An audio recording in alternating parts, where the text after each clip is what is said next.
Hey guys, welcome to my first deck profile video. Today we are going to be looking at Swampert Magcargo.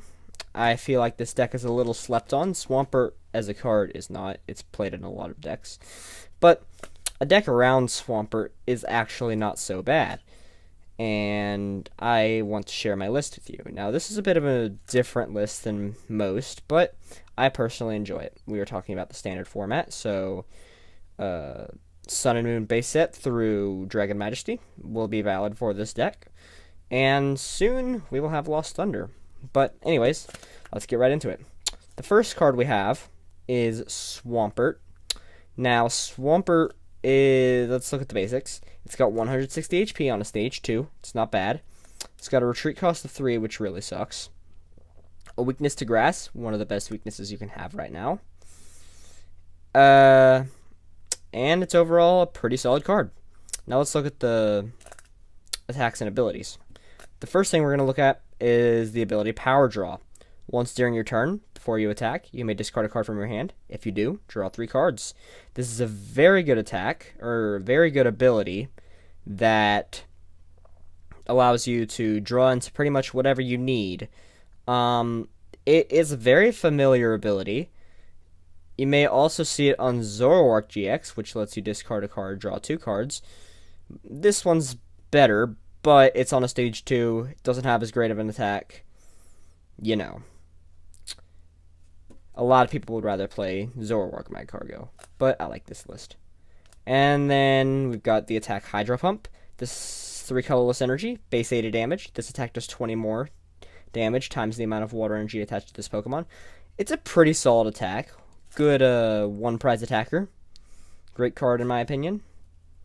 We run 4 copies of Swampert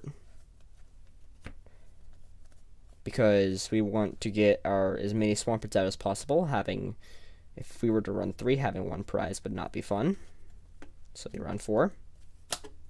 The next thing we're going to look at, 4 Mudkips. The base evolution for Swampert, it's basically an essential. We want to get these out as early as many as possible because we want to have a lot of Swamperts out. We have 1 copy of Marshtomp. You could opt to play 2 Marshtomp, but I prefer 1. I think more than 1 Marshtomp gets a little clunky, and getting the cards that you need for the combo Rare Candy Swampert is not as hard with this deck because of Magcargo, which we're about to look at. Now there's Magcargo. Magcargo is a big card in this deck because it's got an ability called Smooth Over. Once during your turn, before you attack, you may search your deck for a card, shuffle your deck, then put that card on top of it. It's a very good ability with Swampert because you can smooth over with Magcargo, put it on top of your deck, any card you want, and then draw into it with Swampert. It's basically like a toolbox deck. We run 2 copies of Magcargo. One big issue with Magcargo, however, is that it's only got 90 HP and a retreat cost of 3. This is not fun for us because that HP is very low, and getting this thing out of the active is a big pain in the butt. We've got 2 Slugmas because we needed something to evolve our Magcargos into. We have 1 Alolan Vulpix. Alolan Vulpix is a great card to start with because you can use Beacon to search your deck for 2 Pokemon for no energy. So it's really good early game in order to get your Mudkips and Swamperts out. We have 1 copy of Tapu Lele. Tapu Lele GX. This one you could opt to play 2. It just depends. I like to play 1 because in this deck, bench spaces usually want to be filled up with Swamperts and Magcargo. You do not want to be filling the bench up with Leles. But 2 pretty much guarantees that you won't have 1 prized. So it's your choice. I prefer to run 1, so I have more slots in the deck for more. Alright, let's go to the trainer line. For our trainer line, we've got 4 rare candies. Rare candies allow us to skip our middle evolution step and go straight to Swampert, Mudkip to Swampert instead of having to go to Marshtomp.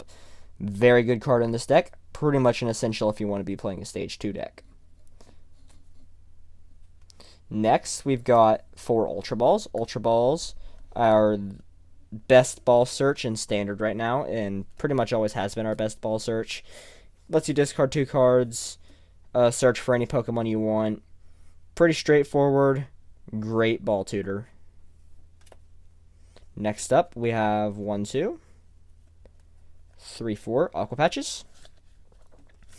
Aqua Patches allow us to attach a basic water energy from our discard pile to one of our benched Pokemon. Or not a bit, any water energy, actually. And it's a really good form of energy acceleration because 3 energies on a Swampert is not something that you want to see. And, you know, sometimes you may want to get up to 4 or 5 to hit those extra numbers with the extra 20. So Aqua Patch really helps you accelerate those energies. Next, we've got 3 Nest Ball. Nest Ball is there to get our Mudkips out early game, and is also searchable with Apricorn Master, so it is a replacement for Bridget. Not as good, but it'll do. I like it better than Fan Club, because you can also search for Ultra Balls. We have 2 copies of Switches. Most of our Pokemon have very high retreat cost, so we want to be able to get our Pokemon out of the active, and with Floatstone rotated out, we really don't have much of a way of doing that. We have 2 copies of Choice Band. A bit of a low number compared to most decks that run this card. However, we want to be hitting those big enough numbers. If we have 3 energies attached to a Swampert, if we have a Choice Band attached, that a Lele is going down, which is very nice. And it's just really good, because if you have 4, you're hitting for the magic 190. Big number in the format right now. Great card to have. We run 2 Acrobike. Acrobike are basically just more synergy with the Magcargo. If you don't want to use a power draw, or if you're running low on cards, you can use Acrobike or Smooth over into Acrobike so that you can get the card that you're looking for. You have 2 copies of Enhanced Hammer. Now, you could also opt to run one of these. I like to run 2 because Zoroark is not a fun matchup for this deck, and you can search them out whenever with Magcargo and Swampert. I would definitely recommend running 1. I like to run 2. Although it will get clunky against decks that don't run special energies. We have 2 Brooklet Hills. This one you could also run Shrine of Punishment, but Brooklet Hill allows you to search for your basic water Pokemon, so you can load up the bench with Mudkips very early on. We have a single copy of Energy Recycler. Energy Recycler allows you to put your energies from the discard pile back into the deck. If a Swampert dies, 3 energy is not something that we want to be losing. So Energy Recycler is big in this deck. Always run at least 1. Rescue Stretcher allows you to get your cards back from your Pokemon back from the discard pile. It's just the standard recovery with Super Rod being out of standard, so we like to run Rescue Stretcher. Alright, now for our supporter line. We run 3 Lilies. Lily is going to be our best draw supporter because we can draw into the things that we get with Magcargo, and it's a very good turn 1 supporter to have. We have 3 copies of Guzma because getting to pick what we want to knock out on our opponent's side of the field is very useful. You could play 2 since this is a toolbox deck and you can search them out whenever. But I like to run 3 because if 1 is prized, or even 2 is prized, to be very limited on your Guzmas. Great card to have in a sticky situation. We are going to be running 2 Cynthias, bar none the best draw supporter in the format. However, we are only running 2 because it is shuffle draw, and we would rather just draw into our cards with Magcargo, with Magcargo's ability. So we only run 2 Cynthias. And that is actually it for our draw supporters. Because we have such a strong draw engine, we do not need that many. We have 1 Apricorn Maker. Apricorn Maker lets you search for up to 2 item cards with the word ball in their name, reveal them, and put them into your hand. So it's basically kind of like a Pokemon fan club if you can get Nest Balls, but it also allows you to get Ultra Balls, which is really nice. it can help you in a situation where you need to get those Swamperts out and you have no Ultra Balls, but you have a rare candy. And then to round out the list, we have 1, 2, 3, 4, 5, 6, 7, 8, 9 water energies. 9 may seem like a little low count, especially since we're going to want to load up our Swampert with energies to hit the big numbers, but this deck is already a really tight list, and there's not much that I'd want to run instead of these water energies.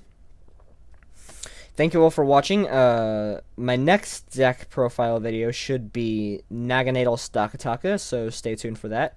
I hope to be making more of these in the future, and thank you so much for watching. Peace.